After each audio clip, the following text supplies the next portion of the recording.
38 hours of gameplay, 113 different collectibles, an extreme amount of confusion, and 67 trophies, including 1 platinum trophy.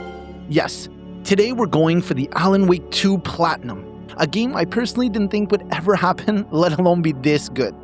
As you might know, I love going in blind. I'm blind. Which is basically the worst thing to do when you're trophy hunting, so I did a quick check to see if there was any missables, and luckily a new chapter select update removed any need for repeat playthroughs even if everything goes wrong.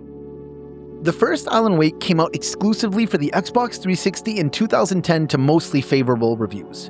A DLC even came out a couple of years later, and even back then, Remedy, the game's developers, told fans that the game was written to have a sequel, but nothing ever really materialized. They moved on to other titles, Quantum Break, Control, even a full remaster of Alan Wake 1. But a whole bunch of delays, and 13 years after the first one, we got Alan Wake 2. A full-fledged sequel that improves on and changes almost everything that made the original such a cult classic. So was the 13-year wait worth the platinum journey? Let's get into it.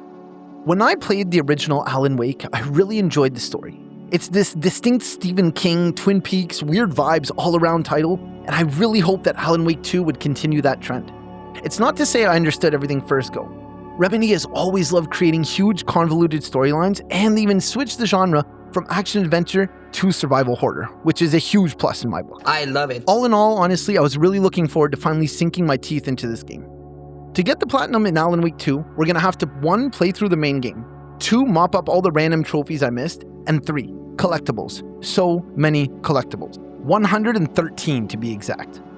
Which, honestly, other than the insane amount of collectibles, seems fine. And like I said earlier, there's no big warnings that you might lock yourself out of anything, so I decided to play through this just for fun and then do the trophies. Probably going to be smooth sailing on this one. Smooth sailing from here. So we're off. We get a couple of easy trophies right at the start for discovering a murder site, and then they introduce our main character, Saga Anderson, FBI agent. She's here with her partner Alex Casey in Bright Falls to look into this murder. It's worth noting that I already had 3 trophies for this game from playing the first hour or so through a 2-hour trial that PlayStation offered. We finished the intro, it's this naked man running through the forest. The first few chapters are very generous with trophies, and we find ourselves unlocking quite a few as we slowly start to wrap our heads around what's happening. The game also starts showing off the collectibles that'll come mess with us in the future. Starting with the manuscript pages, these are everywhere. They freak out the FBI agents as they tell us the events that have just happened or are actually just about to happen. We start making our way through the story, we learn the mechanics. The game actually introduces the mind place. This is where we're putting together a case board. Basically, Saga goes into her head and attaches pictures to a wall with a string around it to solve the mysteries and cases she's dealing with. A little deeper. Long story short, people are disappearing in this forest again. Last time was 2010, the original Alan Wake, but now there's a new body. We bring it back for an autopsy that somehow Saga is allowed to perform because she's the FBI, and the body ends up getting up and attacking us. I think I forgot to mention this guy had his heart actually removed. We beat him and then get a trophy for finishing the chapter. We also find our first save point, giving us another trophy. We go back to where we found the body, we explore a bit, and we have our first solo combat encounter. This gives us 3 trophies for breaking the shield and the source point on the enemy, and then healing right after. In the 5 minutes following that one, we unlock more inventory slots by finding this pouch, and we get the sawed-off shotgun after figuring out a puzzle. We finally learned that the dead body was this FBI guy from the first game, and he actually entered another dimension called the Overlap, so of course we follow him through it. What follows is this looping walk over and over and over to fight him, getting the trophy for beating him, and then we get another trophy for ending the chapter right after. Somehow, Alan Wake comes back out with us, and we find our first 2 collectibles, and we get the matching trophies to go with those. To start, there's these cult stashes that the cult put out to arm themselves. These usually all have a weapon of some sort or something like that. We also figure out the charms. These are equipable collectibles that grant a power like being saved from death or even increasing the effectiveness of healing items. We also get a trophy for equipping 3 charms as well. We finish up the chapter and then keep moving along, getting a trophy for getting the flashlight and gun just like in the first game, and another collectible trophy for getting our first words of power, which thankfully is the only time we need it. And then right after that, we get the defeat 5 enemies with headshots trophy organically because I'm just skilled like that. We move on to the subway system where we learn the Alan Wake mechanic of rewriting the story to get different scenes and unlock new areas.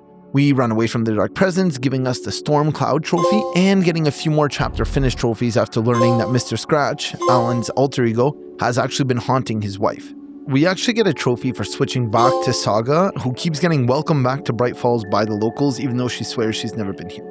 Now we're on the way to Coffee World. This is one of the most memorable areas in the entire game. Owned and operated by the Koskela brothers, this weird pair that keeps interrupting Saga, who seem to basically own the entire town, Coffee World is an extremely bizarre, eerie, abandoned amusement park dedicated to coffee and basically all things creepy.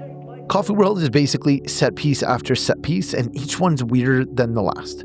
From the way to enter the overlap in this area being pulled from this weird parade float in which one man murders another, all the way to the espresso machine whirly ride that leads to a huge fight just to get a screwdriver to open a locked door. On the way there, we actually get the Stop the Monster trophy by accident for stopping an enemy from teleporting with our flashlight, and shortly after that we upgrade our gun for the first time, giving us another trophy. After some searching, we find the crossbow for the greatest hits trophy, and we get 3 trophies back to back for finishing the area and beating the bosses. Alan Wake and one of the businessman guys get arrested by the FBC, giving us yet another chapter complete trophy. Then, in true Remedy fashion, Alan goes through a musical segment in his world. It's insane, ridiculous, and pure surprise. I was essentially in awe the entire time, and as weird as it is, I expect no less from Remedy. During the song, we actually find the flare gun for the first time, giving us a trophy, and then during the very next enemy encounter, we end up performing a perfect dodge, which gives us another trophy. After a while, the song ends and we get the chapter complete trophy for this area. The next segment is a hotel level in Alan's world. In the hotel, the cult is basically putting on a play in which the devil is taking over the hotel and haunting people. Honestly, I love hotels in games. Yes, it's the best part of Silent Hill 2. And this one just kept that love going. This is where the survival horror aspect of the game really came out to play for me. I was truly nervous to go through the lobby of the place, the stage area, all over, really. I had more than enough ammo and I was still running from safe space to safe space. The hotel goes through 2 chapters, so we get 2 trophies for finishing the area. Now, Saga's off to an old age home to meet up with her grandparents. Guess what's next? Find the overlap, fight the boss, and head out again. It's a cool area, don't get me wrong, I just don't know what to cut here because not all of you love the idea of watching me blab about trophies for half an hour. But anyways, during the old age home area, a really amazing hospital level, by the way, we get the Ready for a Fight trophy for finding the hunting rifle, another 2 trophies for finally using hand flares, and then cut short for finally finding some bolt cutters to progress through the area. Finally, after all that, the area culminates with the Cynthia boss fight. The fight wasn't insane, but her running at you with this hand gesture was genuinely creepy. We get the trophy for beating Cynthia and then another trophy for finishing up the chapter. Back to Alan for a little bit, we work on some things, get a chapter for finishing a trophy, and then we make our way through a movie theater, which again, cool location but a bit tough on actual story beats. After making our way through it, we get the finished chapter trophy for finally figuring everything out. Back to Saga, we head to the police station to start the beginning of the end. We need to find Alan and give him the clicker so we can change the story back to good. At the police station, before all this starts, we find the pump-action shotgun. This gives us the Stop Right There trophy and the all-accounted-for trophy for finding all the weapons in the game. Finally, we meet up with Alan and give him the clicker, but it turns out it was actually Scratch the whole time.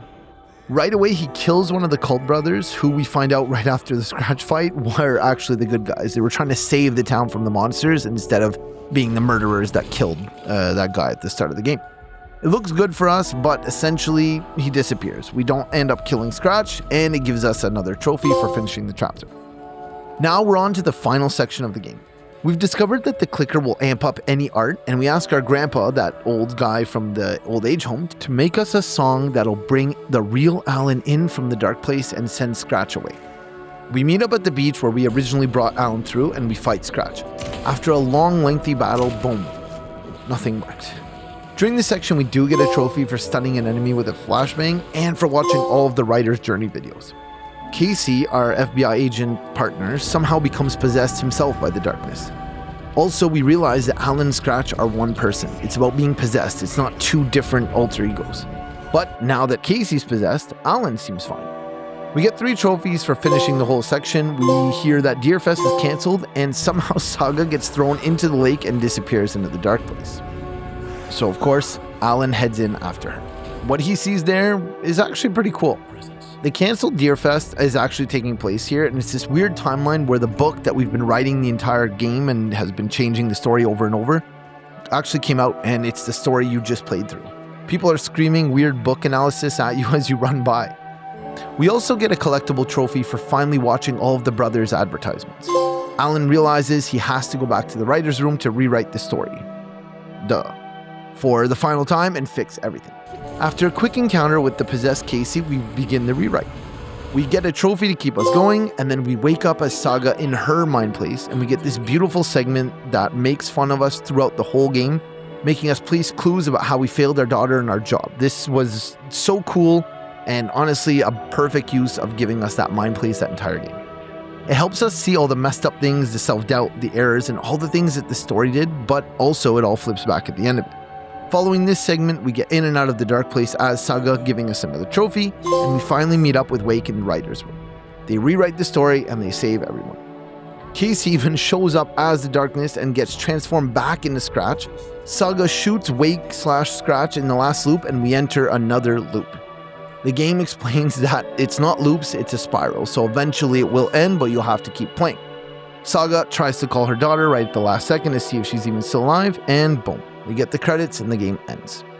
Giving us a final trophy, the story comes true for finishing the game. So same as the boss fights, the whole game was a spiral. You gotta loop through a bunch of times to progress.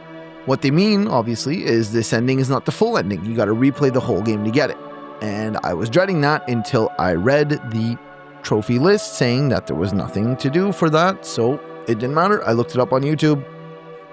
Going back to that quick look at the remaining trophies I have, I see one that I can get right away, very easily, back to life. Basically, you use the coffee mug charm that breaks when you die and it brings you back to life, so I do it. Right after that, I read a little more and I find out that there's a charm that puts every collectible that you didn't get on the map yet and gives you a trophy. So I sprint over to it, and it's Mayor Setter. Mayor Setter is basically a mayor of the town, and I guess he's up for re-election because the entire game you're seeing signs about like, oh, re-elect Mayor Setter, re-elect Mayor Setter. Turns out it's a dog. So we pet the dog and we get the new thing, giving us the Nice Things in Life trophy. Once we've met Mayor Setter and we've made sure the new ability works well, we go for a couple of fighting trophies, namely In One Go for killing an enemy with a single shot from the crossbow, and Gone for Good, which is for defeating an enemy with an explosion. After all that's done, we head back over to Coffee World and shoot Mr. Drippy for coffee-themed fun. After that, we take a minute to upgrade a single weapon all the way for the All Smiles trophy. Now, the collectible grind starts. And don't worry, I won't bore you with the whole thing, but basically that charm we got from Mayor Setter, it's not perfect, but it's really, really good.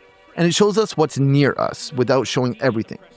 So we basically start going through every map, grid searching until we find everything. Because we have all the Cosella Brother commercials, all the Writer's Journeys videos, and all the weapons collected. We don't need those words of power, like I said. So with the list of what's left is the cult stashes, the lunchboxes, the nursery rhyme dolls, and then solving their puzzles to get to the rest of the charms. So like I said, map grid searching until we find everything. So let's start with the nursery rhyme puzzle first. The last one was actually pretty cool. Revealed a whole mystery behind it, giving us its trophy. During our search, we also found a bunch of cult stashes and lunchboxes, giving us another trophy. And after all this time, we get to the end, we're missing a charm. Yes, one single charm. Until I understood that every time you solve a nursery rhyme, it actually gives you a charm. So I go one by one through every single nursery rhyme area again until I finally found it. The lighthouse charm just sitting out on a freaking rock. And drumroll please, our platinum trophies unlocked. Sisu, which apparently refers to the Finnish concept of extraordinary determination, grit, and resilience in the face of adversity, which I think fits very well. But man, Remedy loves to remind us that they are from Finland. Look, all in all, with Alan Wake 2 in the state that it's in, getting the platinum honestly just lightly extends the game with some miscellaneous stuff that you could have probably gotten during your playthrough, and a bunch of collectibles. There's no difficulty trophies, and somehow there's not even a trophy for seeing the real ending by going through New Game Plus. There's also not even any glitched or missable trophies really, thanks to the chapter select, so all of these things make the platinum trophy quite achievable. And to be honest, I was expecting a little bit more difficulty to be involved in unlocking it. I had quite a few nice, memorable moments, and this game really is an excellent sequel to an already amazing series. You really should give it a try. Thanks for watching till the end, and we'll see you next time.